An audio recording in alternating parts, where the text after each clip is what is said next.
Myself Yasin Chaudhary, your chemistry teacher. Today we discuss about what do all acid and all bases have in common. मतलब acid और base में common क्या है। Common का बच्चों common का मतलब जो दोनों में देखने को मिले कि चाहे एसिड हो चाहे बेस हो, दोनों सेम रिएक्शन दें। जैसे एसिड और बेस अगर ये मेटल से रिएक्शन करते हैं बच्चों तो हाइड्रोजन गैस निकालते हैं, ठीक है। यह एक कॉमन रिएक्शन है। इस तरीके से यहाँ पे हम देखते हैं कि कौन कौन सी कॉमन चीज़ें दी गई हैं। जैसे यहाँ पे लिखा हुआ है डबल स्टिल स्टार्टिंग, यहाँ लिखा है acid contain H+ ion as cation and anion such as Cl- HCl NH3 और ये सब दिया है। This suggest that acid produce hydrogen ion H+।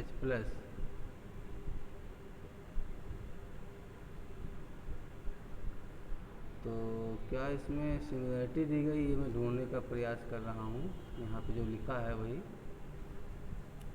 Acid generate hydrogen gas on reacting with metal, so hydrogen seem to be common to all acid, let us perform as activity। एक activity यहाँ पे दिया गया है कि कोई acid ले लेंगे, उसमें कोई मेटल डालेंगे। मान लीजिए कोई बीकर है, इसमें कोई एसिड रख दिए, इसी में जो है कोई मेटल जब डालेंगे तो क्या होगा बच्चों, हाइड्रोजन गैस निकलेगी। चेक करने के लिए आप माचिस की तीली इसके अगर मुँह पे लेके जाएंगे तो पॉप साउंड के साथ हाइड्रोजन गैस बहुत तेज़ी से जलेगी। हाइड्रोजन बच्चों एक बहुत अच्छा गैस है और बहुत अच्छा फ्यूल भी है।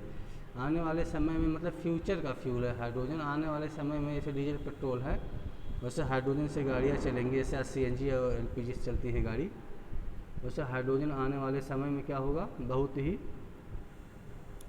यूजफुल फ्यूल होगा। यहाँ देखो रिएक्शन दिया गया है HCl और वाटर से रिएक्शन कर लिया, क्या बना लिया H3O+। बच्चों इसको कहते हैं हाइड्रोनियम आयन और इसको कहते हैं क्लोराइड आयन।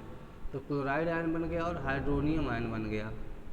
तो मतलब H+ ले लिया, कौन H+, ये जो इसका था वाटर, ये HCl था, HCl ऐसे टूटा है, H+ में टूटा है, Cl- में टूटा है। तो Cl- तो यहाँ पे दिख रहा था, H+ कहाँ गया, हाइड्रोजन ले लिया। तो जो H+ लेते हैं उनको बेस कहते हैं। इसका मतलब वाटर जो है बच्चों एसिड और बेस दोनों की तरह बिहेव करता है। अगर ये H+ आयन ले लेगा तो H3O+ बना लेगा। अगर OH- आयन ले लेगा तो यहाँ इसको हम लोग कहते हैं हाइड्रोनियम आयन। तो यहाँ पे दोनों काम करता है। देखो यहाँ H+ था, H2O ले लिया, H2O+ हाइड्रोनियम आयन बना लिया। ये रिएक्शन यहाँ पे दिया गया है। फिर देखिए सोडियम से H2O से रिएक्शन किया, सोडियम बना लिया, OH- बना लिया।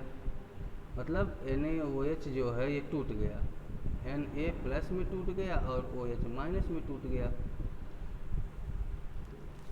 इस तरह से वाटर में जब डिजॉल्व करते हैं साल्ट को तो वो डिजॉल्व तभी होते हैं जब टूटते हैं। टूटते हुए कि जब इनकी लैटिस एनर्जी कम होती है तभी ये टूटते हैं, अन्यथा बहुत सारे ऐसे भी साल्ट हैं जो वाटर में डिजॉल्व नहीं भी होते हैं, जैसे कैल्शियम के साल्ट हैं कुछ। फिर यहाँ पे बच्चों देखो क्या लिखा है, all bases do not dissolve in water. सभी बेस वाटर में डिजॉल्व नहीं होते हैं, अभी मैंने बताया। And alkali as a base that dissolve in water they are soapy to touch, bitter in and corrosive, never lay taste और touch them any causes harm which है।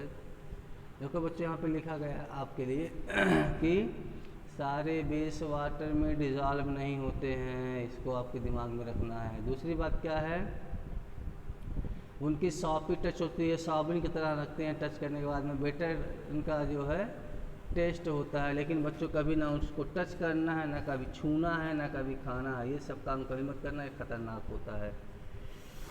क्योंकि the chemical that are present in the lab may be poisonous. The process of dissolving in acid or base in water is a highly exothermic, मतलब ये exothermic reaction होता है। Water और में dissolve करना acid या बेस को, कौन सा रिएक्शन होता है बच्चों? Exothermic reaction. देखो यहाँ पे कुछ क्वेश्चन दिए गए हैं, इसको खुद करने का प्रयास करिएगा, नहीं आएगा तो हमसे पूछिएगा, हम इसका जो है सोल्यूशन भेज देंगे। How strong are acid are base solution, मतलब एसिड और बेस सोल्यूशन कितने स्ट्रांग है, इसको पीएच स्केल बताता है। देखो बच्चों, इसको जो है यहाँ पे 0 से लेके 14 तक हम लोग देखते हैं। 0 से लेके और यहाँ पे 7 जो होता है न्यूट्रल है ना, 7 न्यूट्रल है।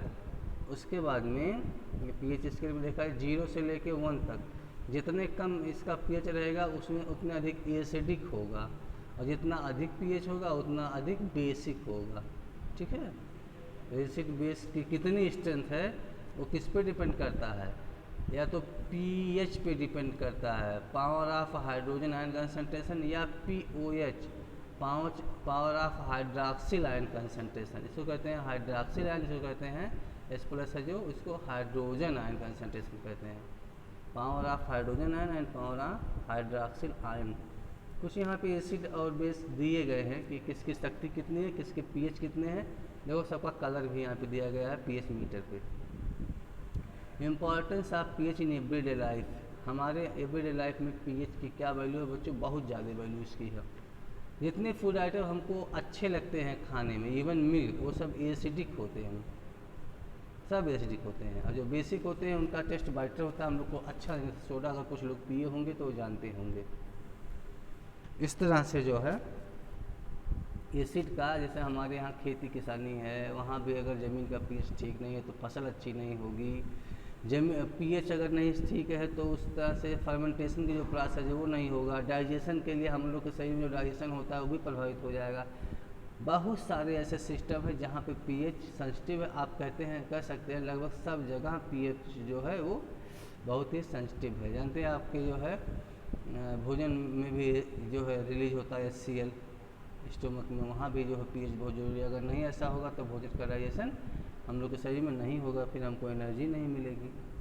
देखो बच्चों, यहाँ पे कुछ दिया गया है, विनेगर है, ऑरेंज है, टमारिंड है, टोमेटो है, कि किस में कौन सा एसिड पाया जाता है और नेचुरल सोर्स क्या है, सब इसमें दिया गया। बहुत इंपॉर्टेंट टेबल है 2.3, इसको देख लीजिएगा। यहाँ पे क्वेश्चन आ गया है, क्वेश्चन आप खुद करेंगे, नहीं अगर आएगा तो मैसेज करिएगा, हम बता देंगे। More about salt. साल्ट बच्चों 6 टाइप के होते हैं, लेकिन आपको सारे नहीं पढ़ने हैं। यहाँ पे सभी साल्ट नहीं पढ़ने, तो जैसे 1 2 3 4 5 6, तो 6 देखा है तो क्या कहेंगे? एसिडिक साल्ट, बेसिक साल्ट, और फिर मिक्स साल्ट, फिर कॉम्प्लेक्स साल्ट, डबल साल्ट। ये सब जो है साल्ट के एग्जाम्पल हैं। 6 टाइप के साल्ट होते हैं। और साल्ट जो है वो वाटर में डिज़ाल्व हो जाता है। क्यों डिज़ाल्व हो जाता है? ड्यू टू वाटर का जो होता है डाई इलेक्ट्रिक कांस्टेंट बहुत अधिक होता है, इसीलिए जो भी सबस्टेंसेस होते हैं वाटर में डिज़ाल्व हो जाते हैं। लेकिन अगर उसकी लैटिक एनर्जी बहुत हाई है तो फिर डिज़ाल्व नहीं होगा। लैटिस एनर्जी और डाई इलेक्ट्रिक कांस्टेंट दोनों जो है जिम्मेदार हैं किसी सबस्टेंस को, वाटर को, या किसी भी सबस्टेंस को वाटर में डिज़ाल्व करने के लिए। इस तरह से इस चैप्टर में ज़्यादा कुछ नहीं है, लेकिन जो भी है आपके लिए बहुत इम्पोर्टेंट है। तो यहाँ महात्मा गांधी को दिखा दिया गया है, क्या लिखा गया, ध्यान से देखते हैं। केमिकल्स फ्रॉम कामसार, दांडी मार्च दिखाया गया है कि नमक पे जो टैक्स लग गया था उसके विरोध में महात्मा गांधी ने एक मार्च निकाला था, दांडी मार्च, जिसमें कहा गया था कि इस पर टैक्स नहीं लगेगा नमक पे। इसलिए बच्चों आज भी जो है नमक टैक्स फ्री है, लेकिन फिर भी आप 20 रुपया किलो नमक खरीदते हैं। मैं तो समझ नहीं पाता हूँ कैसे 20 रुपये किलो नमक है और राशन वहीं पे 15-17 रुपये किलो है। तो इस तरह से टैक्स भी नहीं लग रहा है, उसके बाद भी इसका दाम इतना बढ़ गया है। हम लोग के ज़माने में 2-3 रुपया किलो था यही नमक। तो दांडी मार्च यहाँ पे दिखाया गया। यहाँ पे बच्चों देखो क्या दिखाया गया है, यहाँ एक सेल है। सेल का मतलब ये है कि इसमें इलेक्ट्रोलिसिस किया जाता है। एक कैथोड होता है, एक एनोड होता है। और ध्यान देना हमेशा जो है एनोड पे ऑक्सीडेशन होता है। जो एनोड होता है बच्चों उस पर ऑक्सीडेशन होता है, और कैथोड जो होता है कैथोड पे रिडक्शन होता है। तो रिडक्शन और ऑक्सीडेशन दोनों होते हैं, तो इसमें इलेक्ट्रॉन का एक्सचेंज होता है, तो इलेक्ट्रिसिटी पास करती है। चाहे इलेक्ट्रिसिटी पास करेगी तब भी सेल होगा, और चाहे इलेक्ट्रोलिसिस होगा तब भी सेल होगा। इसका मतलब दो प्रकार के सेल होते हैं, एक होता है इलेक्ट्रोलिटिक सेल, दूसरा होता है वोल्टेइक सेल। तो यहाँ पे जो सेल लिखा हुआ देखो क्या लिखा है, important product from the chlor alkali process. ये है इलेक्ट्रोलिटिक सेल है, मतलब इसमें इलेक्ट्रिसिटी हम लोग देते हैं, सप्लाई करते हैं। तो इसमें से जो है क्या क्या निकलता है यहाँ पे देख लीजिए, क्लोरीन यहाँ पे से निकल रहा है, इधर से हाइड्रोजन निकल रहा है। ये कौन सा प्रोसेस है, क्लोर एल्कली प्रोसेस। इसमें क्लोरीन का फॉर्मेशन और हाइड्रोजन का फॉर्मेशन हो रहा है। यहाँ देखो रिएक्शन लिखा गया है, कैल्शियम हाइड्रोक्साइड को क्लोरीन से रिएक्शन कराएंगे तो कैल्शियम ऑक्सी क्लोराइड बनता है, इसी को हम लोग ब्लीचिंग पाउडर कहते हैं। तो ब्लीचिंग पाउडर बन गया और वाटर बन गया। ब्लीचिंग पाउडर का यूज देखो नीचे दिया गया है। यहाँ पे हो क्लोरीन हाइड्रोजन में, ये पूरा रिएक्शन है, सोडियम क्लोराइड है और वाटर दोनों का रिएक्शन कराएंगे तो सोडियम हाइड्रोक्साइड बन जाएगा, क्लोरीन बन जाएगा, हाइड्रोजन। तो सोडियम हाइड्रोक्साइड नीचे बैठ जाएगा और देखो यहाँ पे ब्राइन लिखा गया बच्चों, एक चीज़ यहाँ पे लिखो, ब्राइन लिखा गया। ब्राइन का मतलब होता है सॉल्यूशन ऑफ NaCl। NaCl का वो गाढ़ा सॉल्यूशन जो होता है बच्चों, उसी को हम लोग ब्राइन कहते हैं, बहुत इंपॉर्टेंट है। उसके बाद में इधर देखो क्या लिखा गया है, ब्राइन कंटेनिंग NaOH। ब्राइन क्या है, NaCl। NaCl को ही ब्राइन कहते हैं, NaCl का कंसनट्रेट सॉल्यूशन, उसको ब्राइन कहेंगे। और सोडियम हाइड्रोक्साइड का प्रोडक्शन इधर हो रहा है, यह है क्लोर एल्कली प्रोसेस। यहाँ पे हाइड्रोजन गैस निकल रहा है, उधर क्लोरीन गैस निकल जा रहा है। कुल मिला जुला के जो प्रोसेस है, इसमें हम लोग सोडियम हाइड्रोक्साइड का फॉर्मेशन कर सकते हैं। ब्लीचिंग पाउडर भी इसमें बन रहा है, देख रहे हैं। इसी क्लोरीन का यूज करके ब्लीचिंग पाउडर बना लेंगे कैल्शियम हाइड्रोक्साइड का रिएक्शन करके। और ब्लीचिंग पाउडर का यूज इसमें दिया गया है, जैसे ड्रिंकिंग वाटर को शुद्ध करने के लिए, जर्म को मारने के लिए, कहीं काई हुई हम लोग के घर में लग जाती है, वहाँ भी ब्लीचिंग पाउडर डाल देते हैं। यहाँ पे लिखा हुआ बेकिंग सोडा। बच्चों बेकिंग सोडा मतलब होता है जिससे हम लोग कपड़ा साफ करते हैं, उसको बेकिंग सोडा कहते हैं। हाँ, baking soda, sodium hydrogen, sorry, baking soda का मतलब होता है, दो प्रकार का सोडा है, एक होता है बेकिंग सोडा और दूसरा होता है धावन सोडा। तो जो बेकिंग सोडा होता है उसको हम लोग जैसे घर में अगर कुछ बनता है, पकौड़ा वकौड़ा, या फिर वो बनता है क्या कहते हैं, मतलब क्या होता है वो जो बड़े बड़े फूल जाते हैं पूरी की तरह, छोला भटूरा। तो छोला भटूरा जब बनाना होता है घर पे, तो इसके बेकिंग सोडा का उसमें प्रयोग करते हैं, तो फूलता है बढ़िया से। उसको फूलने के लिए हम लोग घर में उसको खाने वाला सोडा कहते हैं। तो बेकिंग सोडा है, कैसे बना है ये देखो, NaCl है, H2O है, कार्बन डाइऑक्साइड है प्लस अमोनिया, इतने मिलाने से बन जाता है अमोनियम क्लोराइड और सोडियम हाइड्रोजन कार्बोनेट, इसी को बेकिंग सोडा कहते हैं। इसके लिए भी इसी तरह से एक यंत्र यूज होता है। और दूसरा देखिए क्या है, सोडियम इसी को अगर गर्म कर देते हैं तो सोडियम कार्बोनेट बन जा रहा है। इस कपड़ा धोने के काम में आता है। ये सोडियम कार्बोनेट से कपड़ा धोया जाता है, और सोडियम बाइकार्बोनेट खाने वाला सोडा है। ये खाने वाला सोडा है, ये कपड़ा धोने वाला सोडा है। दोनों कैसे बन सकते हैं, यही बने, देखो NaCl है, H2O है, कार्बन डाइऑक्साइड, अमोनिया, इतनी चीज़ चाहिए। अमोनिया गैस चाहिए, कार्बन डाइऑक्साइड गैस चाहिए, वाटर चाहिए और NaCl मतलब नमक चाहिए। इतना मिला के क्या बन जाएगा, धावन सोडा, मतलब खाने वाला सोडा। और खाने वाले सोडे को गर्म कर देंगे तो कपड़ा धोने वाला सोडा बन जाएगा। बाकी यहाँ पे देखो इसका यूज जो है बताया गया है, क्या यूज है इसका।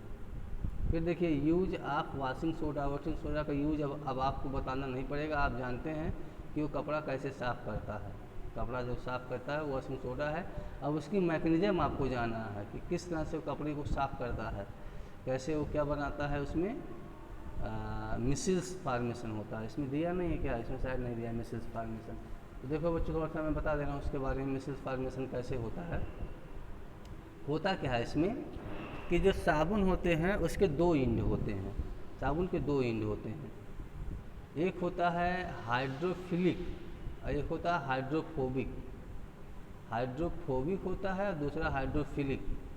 हाइड्रोफिलिक PH लिख दे रहे हैं, हाइड्रोफिलिक P, हाइड्रोफिलिक और हाइड्रोफोबिक। तो हाइड्रोफोबिक का मतलब होता है जो पानी से दूर जाए, एक भाग पानी से दूर भागता है, एक भाग पानी के पास आता है। जैसे मान लो किसी को कुत्ता काट लेता है तो उसको हाइड्रोफोबिया हो जाता है, अर्थात तो पानी से डरने लगता है। तो साबुन या सर्फ जो होता है, जैसे हम लोग कपड़ा धोते हैं, उसके दो पार्ट होते हैं, एक होता है हाइड्रोफिलिक, एक होता है हाइड्रोफोबिक। तो कुछ लोग अगर देखेंगे साइड को अगर दिया होगा तो इस तरह से ऐसे गोल सा आपको मिल जाएगा। तो यहाँ पे ऐसे ऐसे दिया रहेगा, दो इंड दिया रहेगा, एक पॉजिटिव इंड एक नेगेटिव इंड। तो जो हाइड्रोफिलिक होता है वो अंदर की तरफ आ जाता है, और जो हाइड्रोफोबिक होता है वो बाहर चला जाता है। टेल और हेड ऐसे बन जाते हैं, इसी को कहते हैं मिसल्स फॉर्मेशन। ये होता है cleaning mechanism of shop and detergent. तो ये सारी बातें हैं, और इस तरह से यहाँ पे एक रिएक्शन है, इसको देख लेते हैं कैसा रिएक्शन है। यहाँ लिखा गया है कैल्शियम हाफ H2O जिप्सम, मतलब कैल्शियम सल्फेट के हेमी हाइड्रेट को प्लास्टर ऑफ पेरिस कहते हैं। तो जिप्सम को जब गर्म कर देते हैं तो पेरिस, प्लास्टर ऑफ पेरिस बन जाता है। जो सीमेंट नहीं होता उसको प्लास्टर ऑफ पेरिस कहते हैं। तो जिप्सम और प्लास्टर ऑफ पेरिस दोनों बहुत इंपॉर्टेंट हैं। कैल्शियम सल्फेट के हेमी हाइड्रेट को प्लास्टर ऑफ पेरिस कहते हैं, और ये जो प्लास्टर ऑफ पेरिस है इसको गर्म कर, मतलब जिप्सम को गर्म करने से क्या बनता है, प्लास्टर ऑफ पेरिस। तो इसको देखिए यहाँ पे दिया गया है, प्लास्टर ऑफ पेरिस है, इसमें H2O मिला दिए हैं, है ना, तो जिप्सम बन गया। इसी को अगर गर्म कर देंगे तो पानी निकल जाएगा। जिप्सम को गर्म करेंगे तो क्या होगा, किसी को गर्म करेंगे तो वो जल जाएगा, जल गया मतलब जल निकल गया, जल निकल गया तो क्या बन गया, प्लास्टर ऑफ पेरिस। जिप्सम को गर्म करते हैं तो प्लास्टर ऑफ पेरिस बन जाता है। तो बस आज के लिए इतना ही। अब आगे हम लोग जो है ये एक्सरसाइज भेज देंगे, उसको कर लेना। अगर कोई समस्या होगी तो हम लोग ऑनलाइन उसको पढ़ के ख़त्म कर लेंगे। बहुत बहुत धन्यवाद आप लोग का।